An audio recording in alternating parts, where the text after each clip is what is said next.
for those who want to share their art. And as much as it's a safe space, it's also a space for truth. And some people's truth might be triggering to some people. So we have a support system, so if you ever need to step outside, feel free. Also, we would appreciate those who come up and share their art, if there are some topics that might be sensitive to some folks, provide a trigger warning, okay? So, cool? Yes! There's a station back there, Arwin is there. He's open and receptive to talk to people. Okay, so, welcome. Oh my gosh, I'm so excited to see you all here. So, some ways to show some love. Can I hear some snaps? Snaps, okay. Can I see some people rub their hands together like this? Some verbal affirmations as well.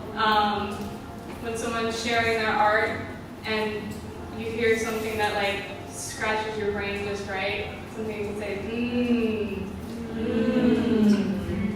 maybe snap at the snap. So yeah, those are just some ways to show some love. And of course, at the end of every poem, please give it up and just clap. Clap so loud. We're all here today because we're here to share our art, and that's not an easy thing to do. Okay, so we want to show appreciation to those poets who put their heart and their soul into the space. Okay, so please give them all the love that you can. Okay, so let's wrap it up for the first poet of the night. Okay, first poet. So on deck, which means the poet coming up after the first poet is Anuka. But the first poet of the night today, their name is Isabel. They're from San Francisco. They're 16 years old. Please clap it up.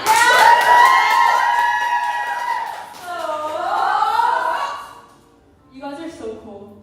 Oh my god. How are you guys doing? It's Friday, you know? It's Friday, oh my god. So true. But like, because it's Friday, I had AP Lang today.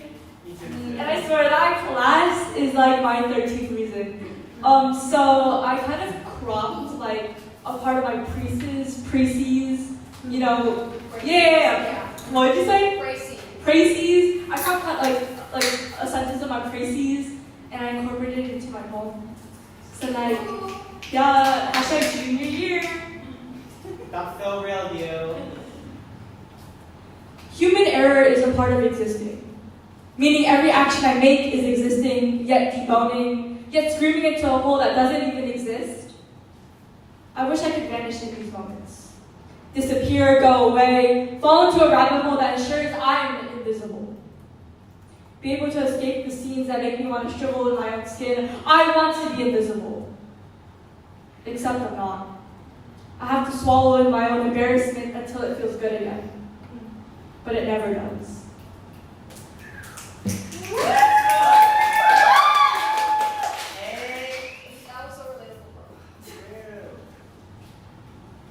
I've heard the poet say,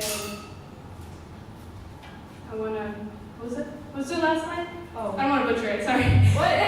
Oh. But it never does. The one before that? Oh. Until it feels good again. Until it feels good again, but it never does. Very nice. Okay, so on deck we have Julia coming up next. They are from Concord. They're 17. Please give it up for Anuka!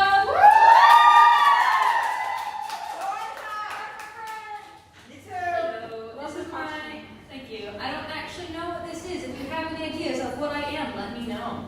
I drew a mustache. Actually, I didn't draw it. Arwin drew it. Arwin drew it. She's a great artist. This is my first time doing this, so let's see how it goes. Classic overachiever. That's what my uncle would label me every time.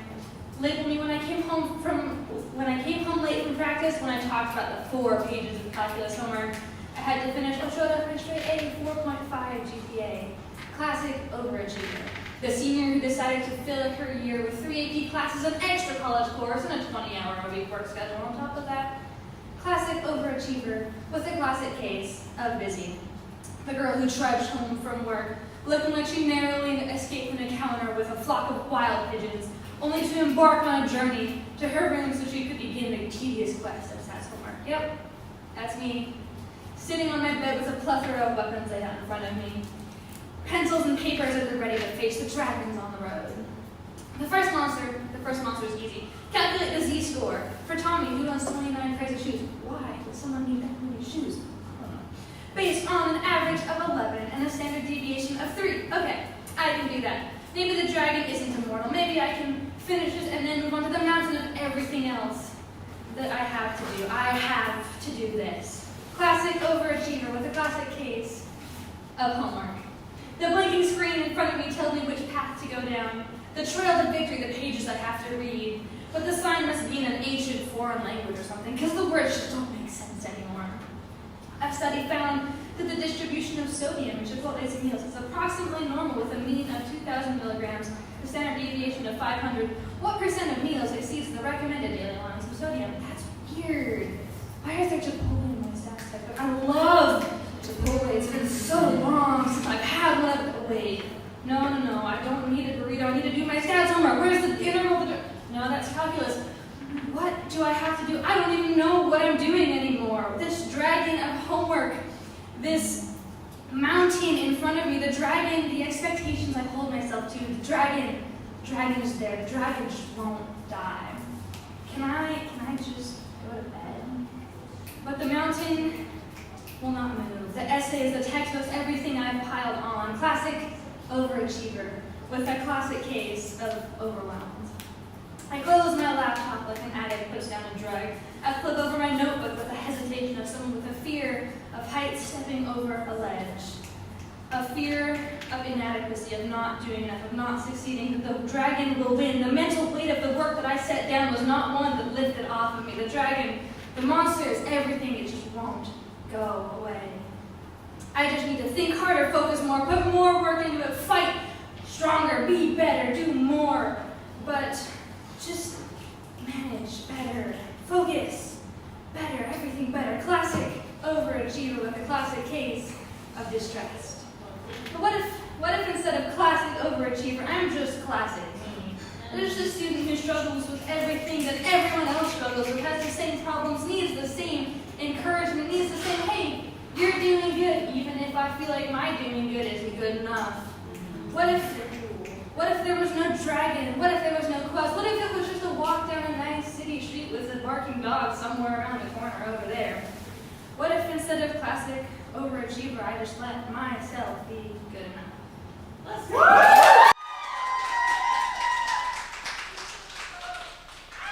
When I say go in, you say poet. Go in. Go in. Wow. Oh my gosh. I love good poetry. Okay, so coming up on deck, we have Lilith.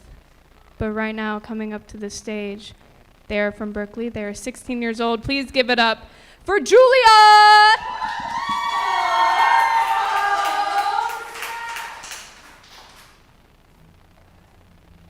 Oh, Lauren will know this. This is some old shit. Old stuff? Alright. This is about the bagel store that used to be by my school that shut down last year. When Bagel Street shuts down, the man behind the counter yells out a final order, sesame, light cream cheese, then rests his palms on the counter shining with the day's work. Takes a breath or two, allows his joints to ache, allows his breath to leave his body for the first time in a while. Lets his belly out, shoulders down, collects the change from the cash register and rolls it up in his pockets. He doesn't bother with the mop or the Lysol. He wants the smell to seep into this place. Wants the ghosts of the high schoolers that rushed in at noon every day to stop by and visit once in a while. He hopes they won't go hungry now he's gone. He didn't even mind when they tried to steal drinks from the fridge. He was cocky once too, and besides, he always caught them. See, he thinks to himself, I'm not too old after all. I still got it.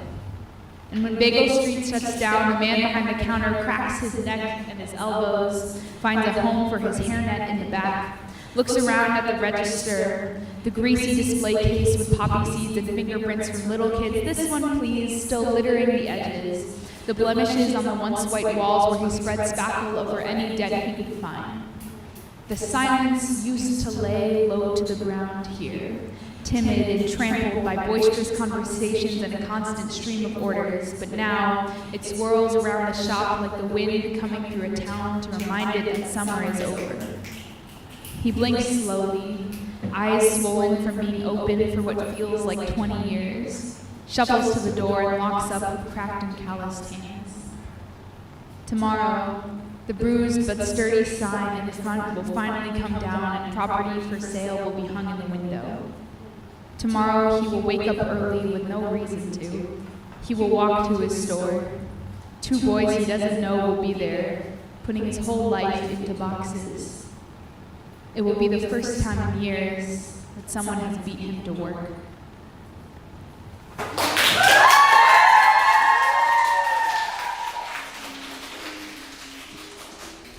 If you love that poem, let me hear you say, yeah. If you love that poem, let me hear you say, hey, say, oh yeah. Oh yeah. All right. Okay, so coming up, we have Arwin. But on stage now, they are from Concord, they are 15 years old. Please give it up for Lili!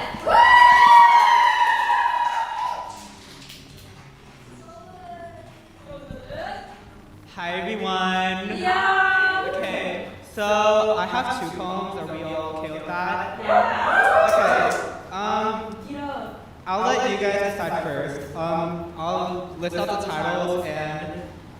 Alright. An Ode to Learning or Cats Need Adventures 2. Okay. This is Cats Need Adventures 2. The feline, scientific name Felis catus, genus Felis, family Felidae. Everyone knows house cats are known for minding their own business, resting, and only tolerating certain cat acts. They lay around and have a more mysterious aura to them, maybe sometimes hunting a rat. But what if they don't want to lay around all the time? Maybe the house cat wants to adventure. They want to go outside and hang out with other cats, but heavens forbid their nature not claiming everything as theirs.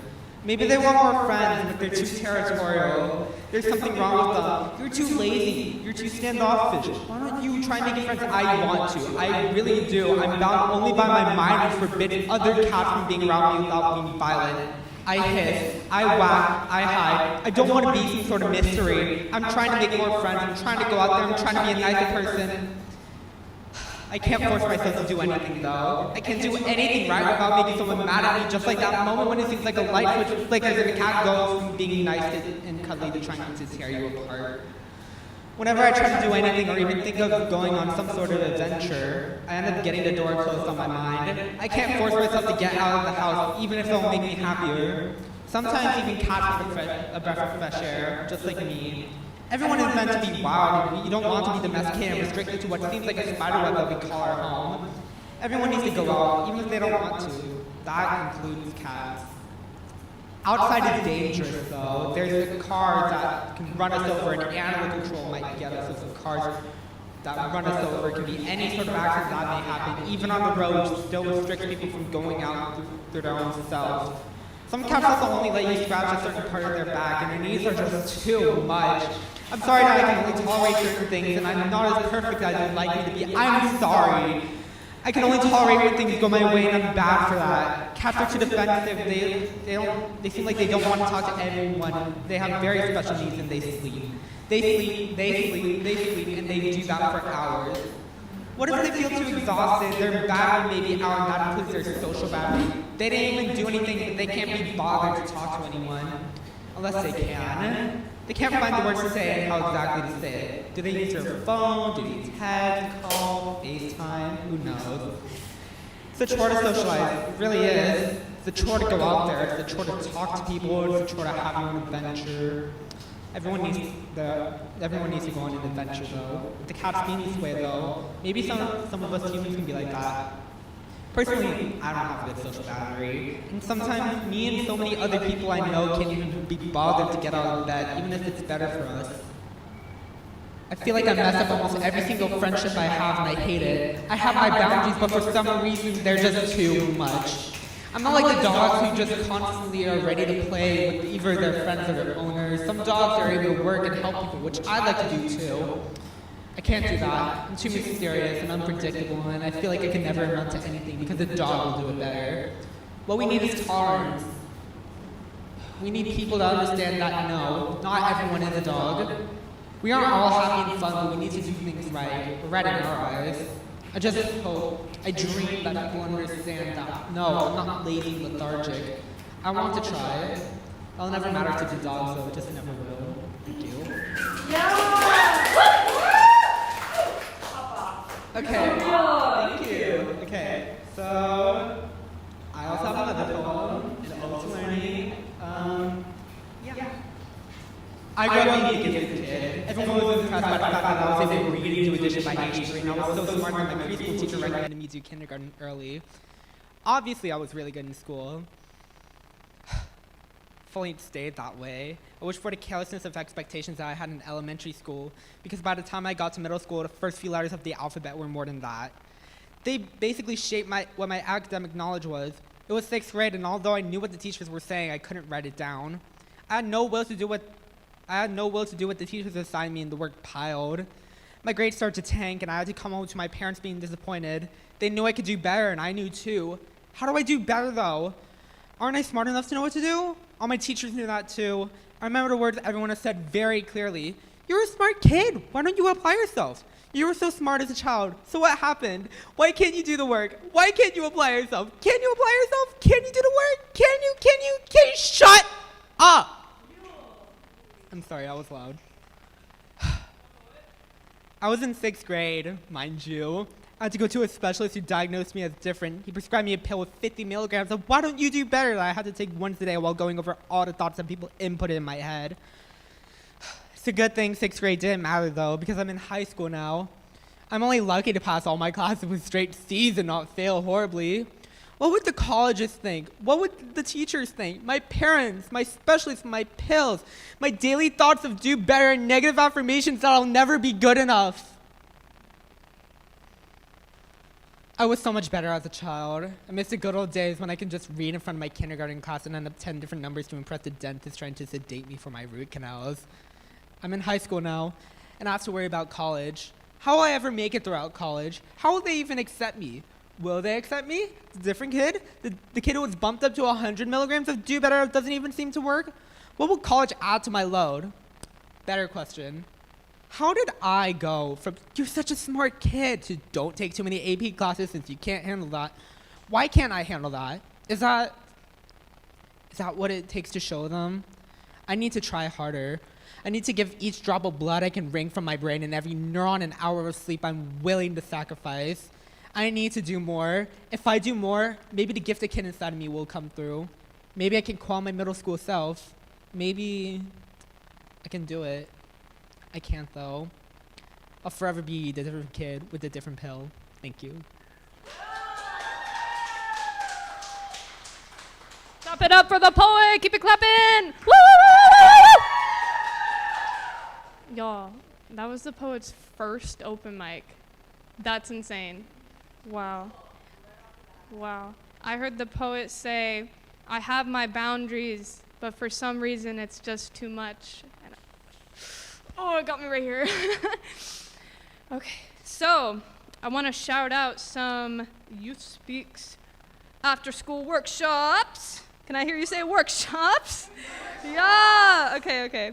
I'm loving the audience participation. Thank you guys so much. Okay, so every Wednesday right here at the Youth Speaks office, you are invited to come write and imagine and get involved with the community while developing your voice amongst a fun and friendly group of writers. After-school writing workshops are open to anyone 13 to 19 years old. Wow, I couldn't even participate.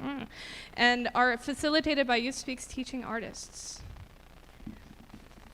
Let's go. Woo, woo, woo. Okay, so on deck we have Lauren. But coming up right now, they are from Canada.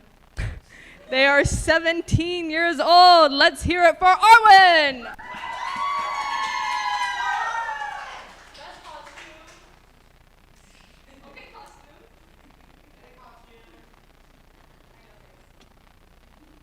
Okay. Hi, everybody. I would just like to say that this poem is a poem I have written recently, and it is important to me because it is the end of my basically 11-month-long writer's block, and so this was really nice. And this is great. First thing I've written this year and this entire year, so yay. And it's called The Funny Thing About Friendship. The funny thing about friendship is how fragile forever really is. 5 years of forever becomes 5 years up till last Friday night, because last Friday night became this friendship is over, effective now, effectively never. Because the front we put up to avoid confrontation, afraid of what lies beneath our facade, runs on fear. The fear of being alone in a crowd of familiar faces. The fear of finding out flying solo is worse than your fingers crushing my feathers. The fear of falling apart without your fickle affection. It is an affliction. Our friendship is fiction. Last Friday night, when forever became never again, I pulled the plug on this friendship long since flatlined. Long since time that we realized the fissure between us was impossibly wide, that this thing between us had festered and died. So farewell, I say to you, in my head, as our fingers intertwine and we walk this fantasy hand in hand again. Farewell to the fair weather friends that floated on cloud 9, to the unwavering faith in the power of friendship that was never truly mine. As we follow the path our feet have beaten flat, farewell to the future Friday nights we'll not have to spend, to feeling your words like fractures in my heart. If only we didn't break and learned how to bend, but again, the funny thing about friendship is that sometimes forever comes to an end.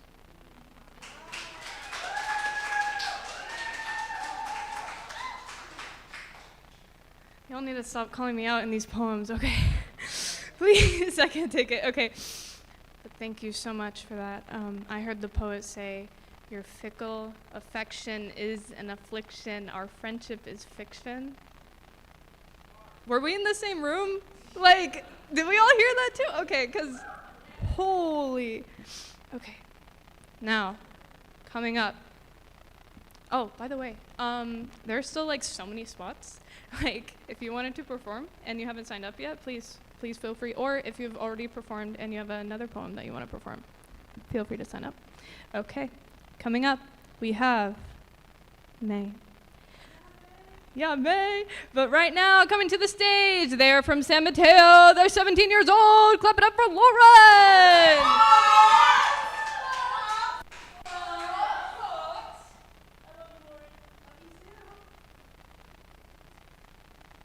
Hey guys, do you guys want to hear a poem or some prose?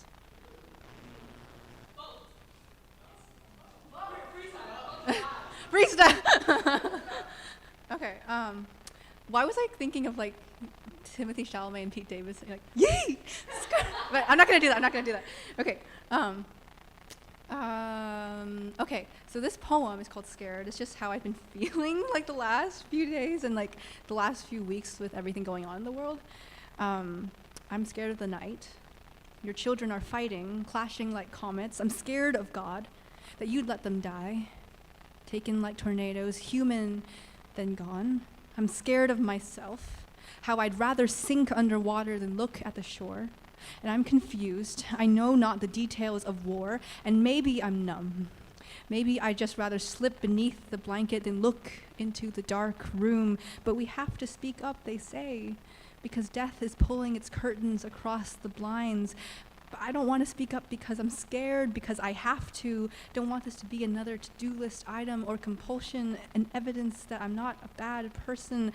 I don't know what is and what isn't, but I know I'm scared of the night. Your children are wrestling for the sky. I know this, though, that people are dying, and I'm scared of death, of becoming too close to it, too close to the fire that I feel its teeth. I'm scared that this is my fault, but I must be warm and bring the flame back when I'm scared of the night. Yeah. And then the prose is just like a tour through my brain, because like, what would happen if there was like a jungle cruise, but it's like actually through your brain instead? That's what this is. Well, step lively, take a seat, settle in, welcome aboard, the tour will start soon. Now, just a few safety announcements, folks. Please keep your hands, arms, feet, and legs inside the boat at all times. The last thing we would want is for you to fall and be forgotten, or worse yet, be trapped in a thought spiral. Oh yes, you try to laugh now, but believe me, you won't find an endless cycle of yesterday very amusing. So, is everybody strapped in? Perfect. All right, so to start off our tour, we have fear of others' opinions. See the way its lashes flutter like windows blinds as our human looks away? Yes, that's textbook avoidance. Note the averted glance. Oh, and look, it seems to be expanding. Our human must sense something prodding her thoughts. Ah, you might be thinking, how can she tell we're here? Is it safe? Well, this is not your typical jungle cruise. You are touring a brain, and it's very much wild and strange and unsafe. And well, you paid for the tickets, not I, so here we are. What's that? You didn't realize it was going to be unsafe? Well, the terms and conditions apply. You can easily get lost here, but don't worry. At least it'll always be scenic. And no matter what, the same landmarks will appear again and again and again. Hold your questions, please, because here we have conflict avoidance.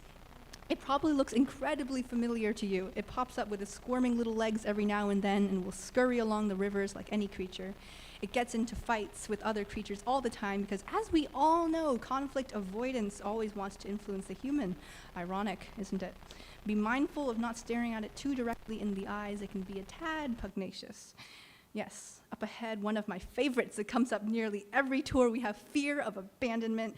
It is nocturnal, but it would be more accurate to say that it is awake at all times. Crouched there between dread and reassurance seeking, it probably is undisturbed right now, but even the slightest annoyance can push this creature to teeth-baring anger. And here is everyone's best friend, overthinking itself. Now be careful around this creature, because before you know it, you'll be twisting in on yourself when you stare at it for too long. We all adore overthinking here in the brain. It is the very fabric of the ecosystem, not to mention the highest grossing tourist attraction of the last 5 years in a row. Overthinking often pairs up with what-if questions. Yes, you might be able to spot it on the tour if you're lucky, whenever the human is awake. Now, you might be wondering, what about when she's asleep? Well, don't worry. All of our creatures are active throughout the night as well. Sometimes the human will even wake up because Dread had another party with memories. They've been having wild extravaganzas as of late. Ooh, and here we have the beautiful loneliness. There it stands with its ivory cape and constant shield of hair. Yes, you can stare as long as you like at that one. It won't mind at all. It creeps up no matter what, especially when one of the creatures ends one of the humans' interactions. But don't worry, overthinking always is sure to include loneliness. I mean, we're all one big happy family here. We never cherry pick here in the brain, unless you're looking for positive takeaways, which is cited far less often. I think overthinking banned it from showing its face. But anyways, loneliness loves to partner with fear of others' opinions, which brings us back to the fluttering lashes. So take a seat, settle in, welcome aboard. The tour will start soon.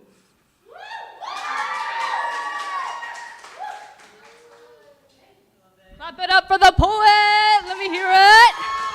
Wow. Yeah, I think Lauren's in her tour guide era. Yes! Oh my gosh. I don't know why, but as Lauren was reciting that piece, I imagined that one guy from the Jumanji movie. Welcome to Jumanji! But I loved the imagery of how the poet associated overthinking with being on a tour, because I feel like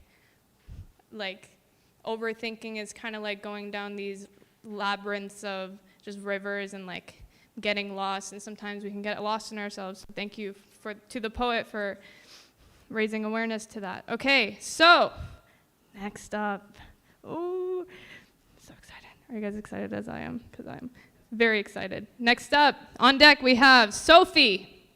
But right now, coming up to the stage, they are from San Francisco. They are 14 years old. Let's hear it for May! I wrote this poem like 2 weeks ago, so might be a little rough, but hold on, I have to find it. Okay. Will you visit my grave in the summertime, or will you convince yourself that you forgot? Will you leave me sunflowers with petals soft as butter and peaches that I yearn to sink my teeth in? Or will you let dust gather on my headstone and leave me under the sweltering sun, alone with nothing but my pride? Is it too painful to visit me in the summertime because of what happened? Or are you scared that the sun will expose your lies and bring the truth to light? Does it hurt to picture last summer? Do you remember my limbs going limp and my eyes desperate for color as you watched the river swallow me whole? Does your stomach go sick when you realized I would still be here if you said you loved me? Does it drive you crazy that the seeds you sow will never grow because with just one flick of my finger I could end your whole world? Do you realize that this is what I wonder while I'm buried 6 feet under? Or are you too ignorant to realize that I can't even taste the air? Will you visit my grave in the summertime and leave me sunflowers brighter than my soul and tell me stories under the sweltering sun before you whisper your goodbyes? Or will you stand there and stare at my name forever carved in stone and tell yourself how much you despised me? Did the time we spent together really mean nothing to you? Will you stand there and lie, straight-faced, saying that I told you it was okay? Because there have been too many spiders that have made it past my knees to even care when they don't believe me. Because I've played this game long enough to know that every move I make doesn't get me any closer. So will you surrender and bow your head before my name, or will you just continue your little game? Spider crawling up my body never stops until satisfied. So if you visit my grave in the summertime, can you just apologize? Apologize for the spiders you set free, the ones that crawled all over me. And I remember begging you to stop, but you never understood my pleas. So if you visit my grave in the summertime, please bow your head and pay respect.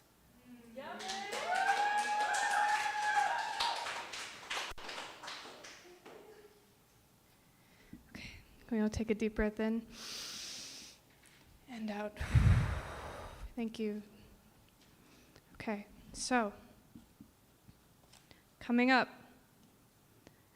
on deck, we have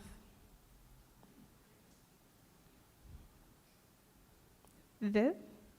Okay. Oh, this is the last poet of the night.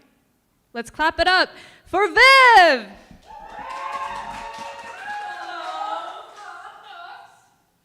Hello, this is a poem inspired by one of my first celebrity crushes, Kermit the Frog. It's called Jim Henson. In the labyrinth, I feel the cool air brush against my face, my arms, my thoughts as I run, trying to flee from the feeling of nothing, too much of which I am because I can feel it in my brain, piercing my heart, in my chest, tightness building as I try to sprint but my legs can't run as fast as my mind, and each turn feels like too much. Each false path looks like a mountain to leap over. And it all makes me wonder, what is the point of leaping over the Rockies if there is no one there to see me do it? In the labyrinth, the wind against my face blows through my hair, into my mind, and soon I forget why I am running, where I am sprinting to, because after all of the constant moving, feet slamming against the dirt in a motion I can only call desperation, I am sent farther and farther away from the castle, and the clock that lets me know I have only 13 hours left before the path I am running on ends, a path which should have led to the divine, but has only kept me running towards nothing. Thank you. Clap it up, clap it up, clap it up! Woo! Okay, so I'd like to apologize because Viv, you are not the last poet of the night. The last poet of the night is from Los Altos. They are 17 years old. Please give a huge hand to Sophie.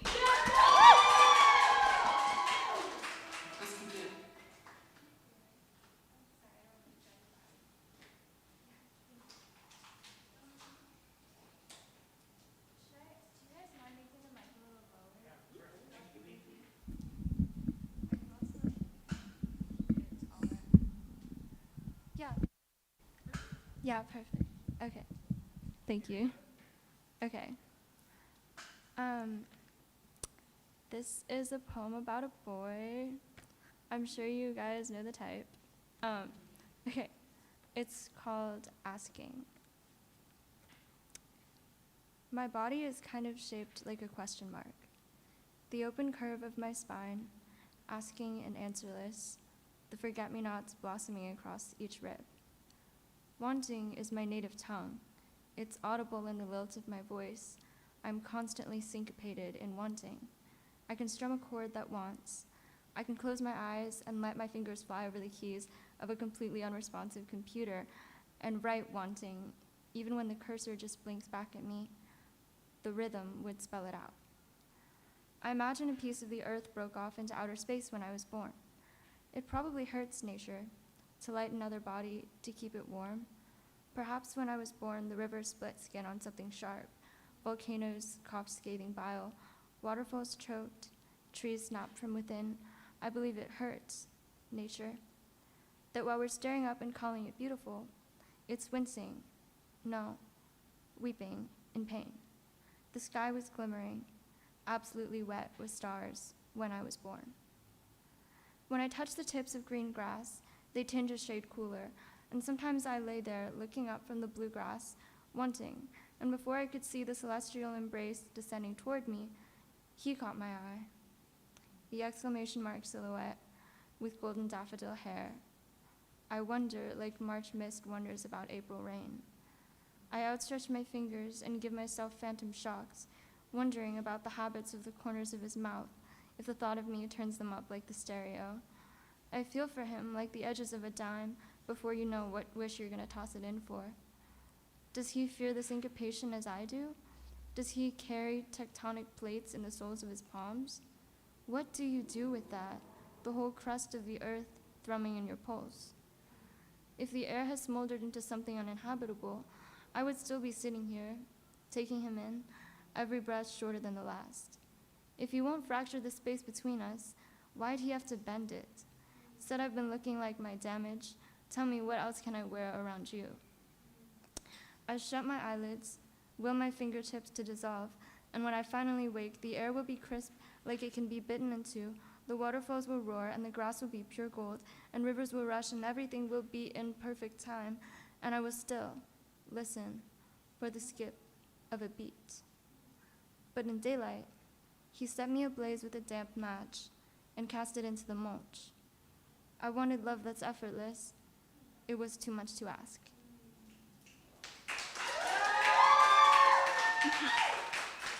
Thank you.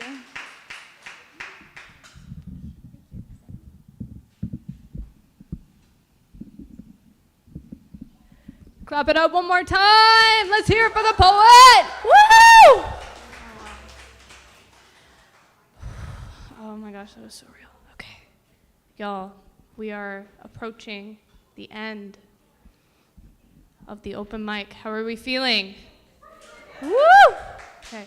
So, as we approach the end, I'd like to invite everyone in this space who enjoyed the performances that they heard tonight to go around and scan the QR codes and fill out the surveys attached, please.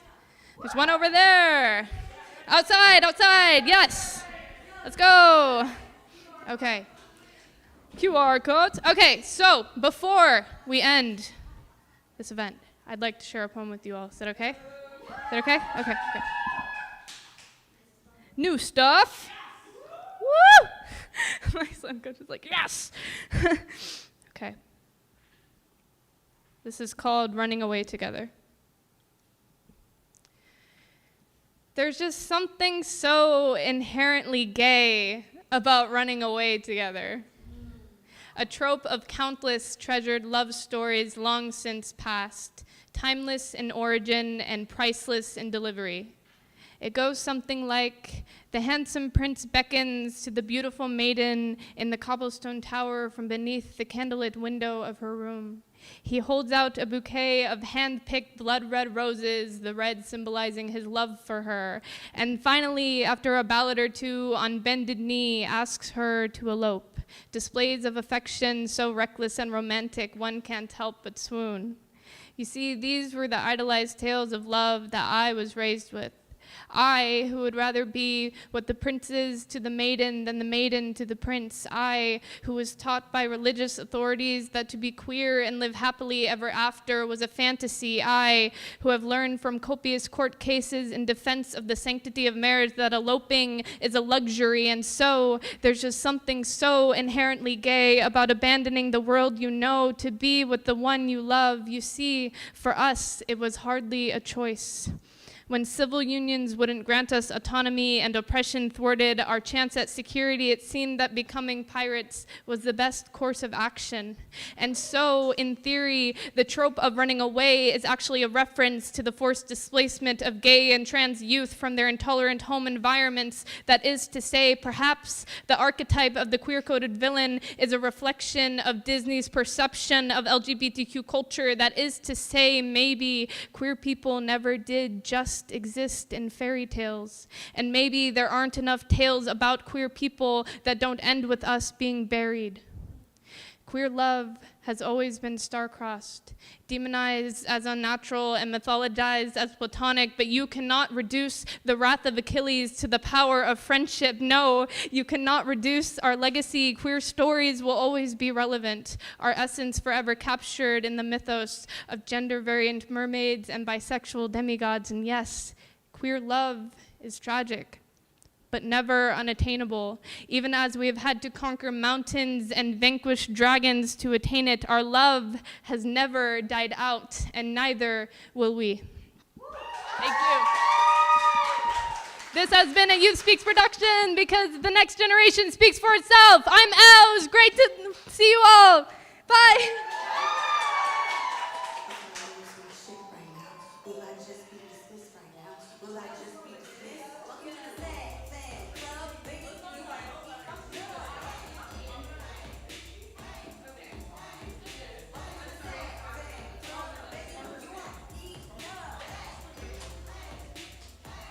Thank you so much, everybody, for coming. Before you leave, if you could please write your name and your email